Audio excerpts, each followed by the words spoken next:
Hello? Michael Eisner? I got your letter to meet you at this oddly remote location to patch things up.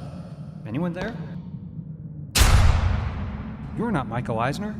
No, Mark, I'm not. But it's about time we had a little chat, haha. Mickey, you're scaring me. 2 years. What?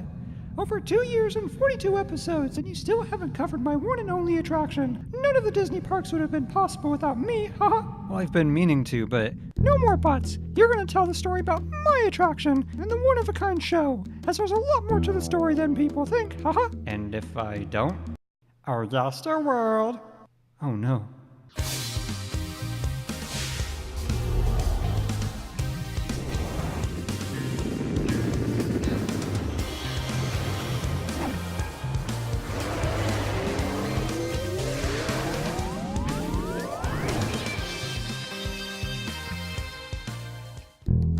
Our story begins in 1962 with an interview in Newsweek with Walt Disney. Alongside discussing the company, future movies, and new television programs, Disney spoke about the development of what he then described as life-size electronic dolls. Now, for a little backstory, originally this technology was planned for the attractions within the ultimately unrealized Edison Square and Liberty Street. Edison Square was to feature an attraction called Harnessing the Lightning and feature what was then referred to as electronic personalities. The other two attractions to use this technology were to be the Declaration of Independence and Hall of Presidents in Liberty Street. Though neither land would become a reality, Harnessing the Lightning later evolved into the Carousel of Progress. The Hall of Presidents would serve as inspiration for great moments with Mr. Lincoln's groundbreaking animated figure. The technology within these attractions would also play a major role in the creation of the Enchanted Tiki Room. But there were two other attractions Walt Disney was planning to implement these animated figures, later coined as audio animatronics. One was a haunted house, which of course later became the Haunted Mansion. The other was an experience involving all the Disney characters in a theater. These animated figures would not only put on the show, but would sit in boxes with the visitors, presumably heckling the performers. This all-Disney character show was initially envisioned for Disneyland, but the idea presented in the interview never went much farther beyond Walt's description. And now, ladies and gentlemen, a progress report on the new Walt Disney World in Florida. Fast forward to the late 1960s, when development of the Magic Kingdom was going full speed ahead, and Imagineers were brainstorming ideas for new attractions. By this point, of course, Walt Disney had tragically passed away, so keeping his memory alive and all that he had accomplished was a big priority to those involved in the Florida project. Enter artist and Imagineer Bill Justice, who had served as one of the animatronic programmers for the original Pirates of the Caribbean. In his own words, he believed attractions were getting away from Disney's heritage, as while Pirates of the Caribbean was a big hit, it had very little to do with Disney and his past creations. So using Walt's original idea presented in that 1962 interview, he began designing a show revolving around Disney characters. He eventually presented the idea to Roy Disney, who instantly gave his approval to begin development.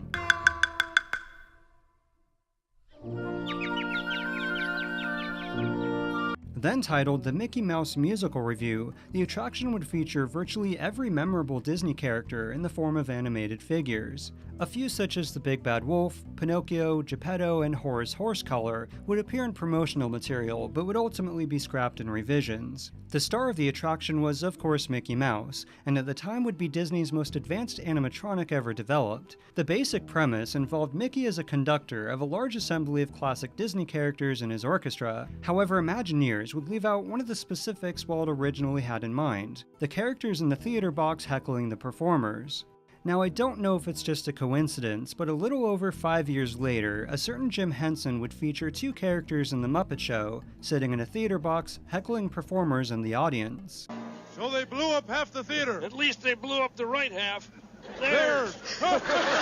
The Mickey Mouse Musical Revue would be no easy task, as it would feature not 5, 10, or even 20 animated figures, but a total of 81. Initially, the show was promoted to have 86, but this more than likely included the scrapped animated figures mentioned earlier. The attraction would also be the first ever computer-programmed stage show and consist of nearly 80 individually recorded soundtracks. Construction of the theater began around 2 years before the park was to open, and it wasn't long before the animatronics began their installation. However, while Mickey Mouse was the star, he'd share the spotlight with the three Caballeros during the Magic Kingdom's first preview event. Inside the reception center, a special theater had been constructed in which to present the Disney World story. The main feature was a scale model visualization of what Disney World would look like on opening day. By the time the park finally opened in October of 1971, the Mickey Mouse Musical Revue had been shortened to simply the Mickey Mouse Revue, and had also been one of the most heavily promoted attractions within the entire park. In fact, one storybook acted as a sort of backstory to the show. One day, Mickey Mouse wakes up from a nap to his nephews excitedly delivering him a telegram. As it turns out, Walt Disney World is going to have a Mickey Mouse Revue, and in a shocking twist, he's invited to conduct the orchestra. He tries to share the exciting news with Minnie, but she doesn't have time to chat since she's off to go buy a new hat. Horace, which I just realized is an abbreviation of horse race, also doesn't seem to give a mouse's caboose about his exciting news. The same goes for the three little pigs, as well as Geppetto, who's too busy working, Pinocchio, who doesn't seem to know what the word orchestra means, as well as Donald, Huey, Dewey, and Louie. No one seems to care. What about Dumbo? Surely because of his traumatic childhood, he'd show some enthusiasm for Mickey's news, but he cares more about his flying skills. Even Daisy thinks Dumbo's flying is more important than Mickey's exciting news. Mickey broods all the way to Florida, but cheers up once arriving to the Magic Kingdom, where a giant sign points towards his revue. But as it turns out, they were all just messing with him, as they would actually be performers in his orchestra, which in my opinion still doesn't change my mind about the book deserving a new title of Mickey Needs New Friends, even if they're, I don't know, imaginary. Golly, Disneyland looks swell this morning. Hiya! Hi, Jennifer. Hello. Morning, Daddy. Upon entering the attraction, you'd find yourself in a mostly pink pre-show lobby. The walls were decorated with paintings of Mickey Mouse from his various appearances in both Disney films and animated shorts. But the real experience began in the first auditorium with an 8-minute pre-show exploring Disney's connection to music.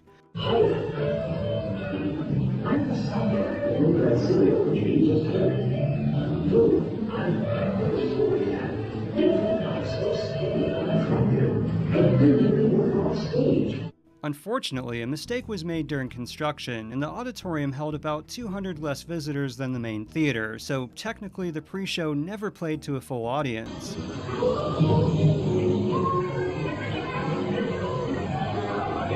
After Mickey invited visitors into the main theater, which was recorded prior to the attraction's name change, they'd find themselves in a beautiful and much larger auditorium with a massive curtain hiding the stage. The show began with the curtain separating to reveal Mickey Mouse, followed by the assembly of Disney characters.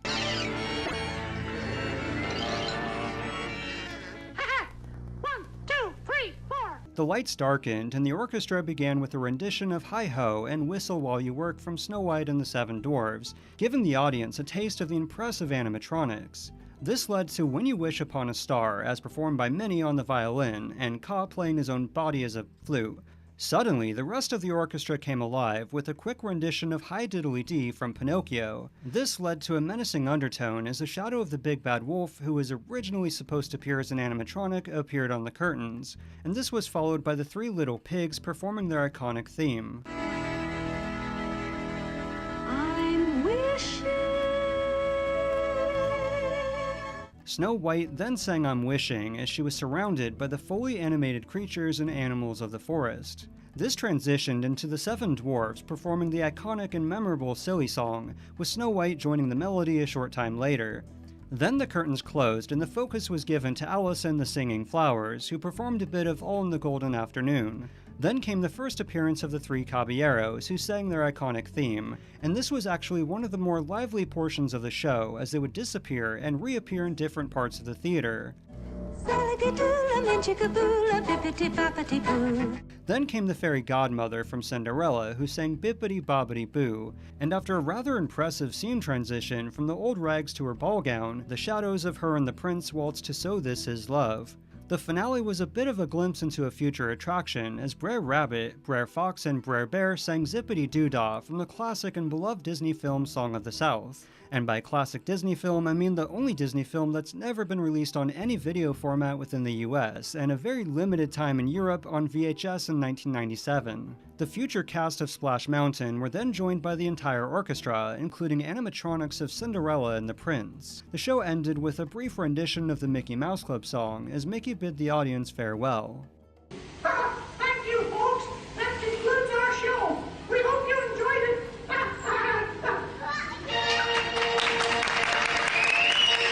Magic Kingdom opened, the Mickey Mouse Revue wasn't the only musical consisting of animatronic performers, because over in Frontierland was the Country Bear Jamboree. Though both were initially very popular, Country Bear Jamboree was the only one of the two that actually seemed to grow in popularity, with the queue often stretching out into the streets. The Mickey Mouse Revue never quite reached that level of attendance, and just 2 years after opening, it was downgraded from an E-ticket attraction to a D-ticket attraction, which was a pretty uncommon move for Disney during the ticket system years. But contrary to popular belief, that's not the reason for its short lifespan at the Florida Disney Park. In 1979, a deal was signed between Disney and the Oriental Land Company for the official development of Tokyo Disneyland. In the years leading up to this, the Japanese company had visited both Disneyland and the Magic Kingdom to gather ideas for what sort of attractions they'd want in their future Disney park.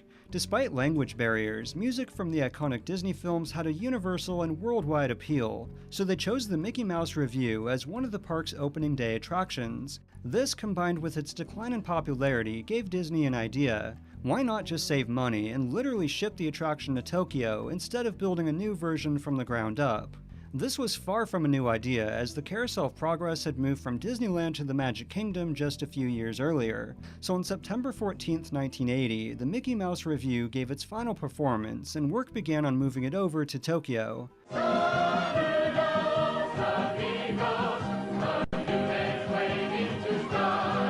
There's honestly not much to talk about for its Tokyo version, since virtually every aspect of the attraction was identical to its Florida predecessor. The only big difference was the show being dubbed with Japanese vocals in the soundtrack.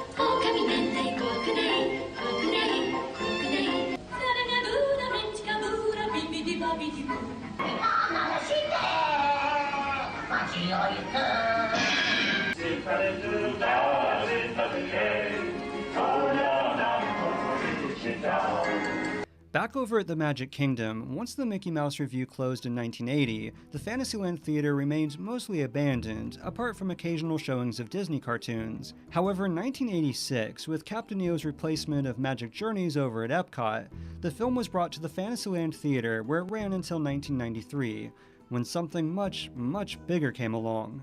This summer, Walt Disney Pictures presents an entertainment event you'll never forget. I don't need to tell you just how big of a deal The Lion King was. It smashed box office records, its music was universally praised, and would instantly become one of Disney's most iconic and beloved animated films. On a personal note, for those who have asked me in the past, it's also my favorite Disney animation next to Aladdin, and the death of Mufasa still makes me cry to this very day. Moving on. During the film's production, Disney had a feeling the animation would be a success, so they began developing a Lion King-based attraction for the Magic Kingdom. So just weeks after The Lion King opened in theaters, The Legend of the Lion King made its debut in Fantasyland. Come on, you gotta get up. Why would Disney put this in the show?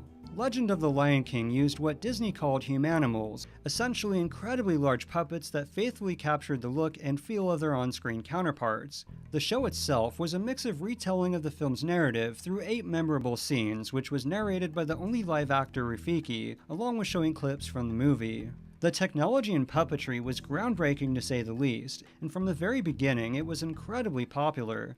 So what killed this highly praised show? 2 words. Animal Kingdom. Let the Festival of the Lion King stage show move you as live singers and wild acrobats celebrate the circle of life. In 1998, Animal Kingdom debuted its own Lion King show named Festival of the Lion King, which proved to be just as, if not more popular than Legend of the Lion King. This heavily affected Magic Kingdom's show, and it began to see a steady decline in attendance. So in 2002, Legend of the Lion King was permanently closed. However, it would live on in Disneyland Paris. Sort of. Disneyland Paris would open a new show of the same name, but this version was a hybrid between Animal Kingdom's Festival of the Lion King and the massively popular Broadway musical. The puppets themselves would live on in a separate show called Animagic, which featured the characters of young Simba, young Nala, and Zazu. The other characters weren't as lucky, as while they spent some time on display, eventually they were abandoned at one of MGM Studios' old walking tour stages. Personally, I find this particular image of teenage Simba incredibly disturbing, considering, you know. Dad? Dad, come on. Who's cutting onions? Darn this scene. However, back over at the Magic Kingdom, once Legend of the Lion King closed, it was decided the time was right for a new attraction that would pay homage to the Mickey Mouse Revue, Mickey's PhilharMagic. Much like its predecessor, Mickey once again was the conductor of an orchestra. That is until Donald gets involved and takes visitors through classic Disney films of the Renaissance era. Magic meets sight and sound with a fill of characters of Disney past and present. The attraction opened in 2003, and the reaction was positive, as it both paid tribute to its past while providing a brand new experience for a new generation. Now there's a reason why I haven't mentioned Tokyo Disney's Mickey Mouse Revue, because surprisingly it was still alive and well, and by this point had lasted even longer than its time at the Magic Kingdom. However, seeing the popularity of PhilharMagic, Tokyo Disney would replace the Mickey Mouse Revue with the same show, and was permanently closed in 2009, and this time for good. But like any great story here on Yesterworld, over the years, various animatronics from the show made their way into other attractions. Kind of. It's long been rumored that for a brief time, one of the backup Snow White animatronics made its way into Snow White's Scary Adventures. When Disneyland's Alice in Wonderland dark ride was given a major overhaul for New Fantasyland, Alice and the Singing Flowers were made from the same molds used in the Mickey Mouse Revue. In the mid-1990s, either the original molds or some claim backup versions of the Seven Dwarfs were used in Snow White's major overhaul at the Magic Kingdom. But most famously, with the closure of the Mickey Mouse Revue at Tokyo Disney, the three Caballeros were shipped over to Epcot to use in the Grand Fiesta Tour in the Mexico Pavilion. However, due to costs for updating the animatronics, instead they were put on display at various exhibits and went in and out of storage for half a decade.